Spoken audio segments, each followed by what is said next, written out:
I'm joined now by moral theologian Dr. Pia de Seleni and my colleague, A.C. Wimmer, editor-in-chief of CNA Deutsch. Welcome so much to the program. Pia, Pope Francis opened the synod asking for a pause of the listening church.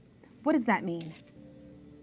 You know, that lends itself to so many interpretations, but I'm going to take my cue from the tradition of the church, and one that Pope Francis articulated in an address where he was speaking to seminarians, talking about the steps of the synod. And he said that the first is listening. And he was very clear. It is not listening to each other, but listening to God. And it's entering into prayer.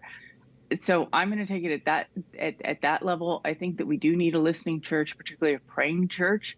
And there's a lot going on that's very confusing. And, you know, some people are very dire, and I say, well, look at church history. It's been, if you think this is serious, you don't know church history. At the same time, this is the first time that we've experienced, I mean, within the past 20 years, this is a new phenomenon of over 2,000 years. This past 20 years is 24/7 media. And so things used to happen in Rome that we never heard about, right? Blissfully. And we never heard about them. We didn't have to process them. And now we're hearing everything with lots of commentary and no filters, and it is confusing. And so when he talks about a listening church, I take that to mean a praying church. And that means that, you know, if we lose our peace when it comes to something like the synod, we can still be a listening church. We can still be praying. And every one of us has the means to our eternal salvation right in front of us. So it's a time to step back. And I do think the world needs this listening attitude, and in a sense of listening in prayer and listening to God. So that's where I'm taking it. It's a very interesting interpretation. And for sure, you're talking about things being dire. And there were 5 cardinals who definitely felt the weight of that and wrote a letter to the Holy Father. AC, what was the impact of the questions known as the dubia that were asked of Pope Francis prior to the start of the synod by those 5 cardinals? I think that's the excellent question at play, really. What is the actual impact?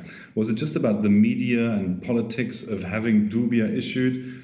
Notoriously, perhaps, or infamously, we've had dubia before, of course, a series over the last few months and years. And with the timing at play, with the synod and the eyes of the Catholic world at least firmly on Rome, this created a lot more attention than perhaps might have been around those questions otherwise.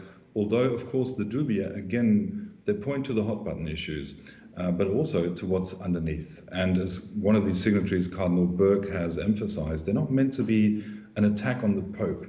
And formally, at least, dubia, a dubium is a doubt, a question that you're posing, really are about clarifying, clearing up something that may be uncertain.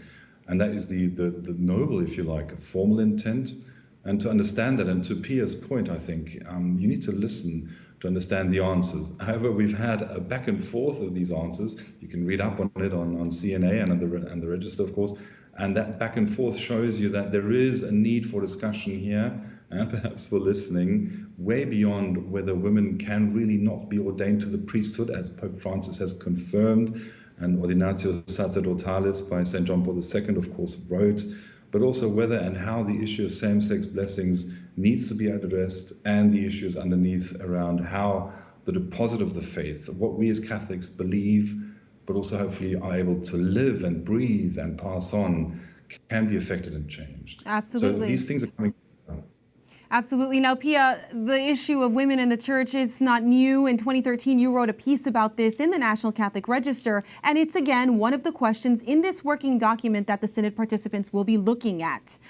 Of these questions, one of them was asked by the 5 cardinals about the role of women. What can we expect from the Synod on that? Well, I think we're going to, I mentioned in a recent Register piece that I think there's, to paraphrase Benedict, there are 2 synods. There's the real synod and there's the synod of the media. So I think, given from the headlines already, we can expect a lot of controversy and things that are being misled. And that, to me, is the greatest danger. I think that the synod is going to talk about these things, but the job of the synod is not to change church teaching, but to clarify church teaching. So you may recall during the synod on the Amazon, people were talking about changing the teaching on married priests, allowing the viri probati, men who are proven, and the Synod voted on it and it didn't pass, and that teaching has not changed.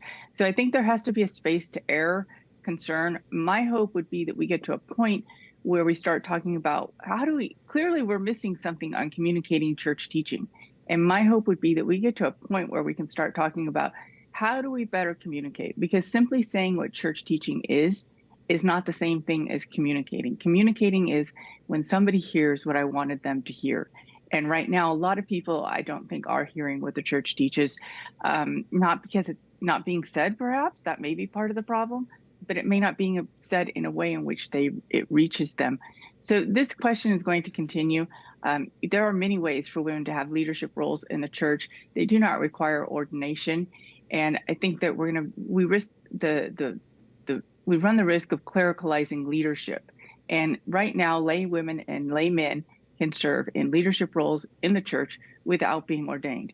And I think we need to explore those and then also explore what's our concept of church. Is it the four walls of our church or the chancery, or what's contained within the walls of the Vatican, or is it the world at large? And if we study church teaching, it's really it's the body of Christ. And so we all have leadership roles that we can assume in our communities in different ways.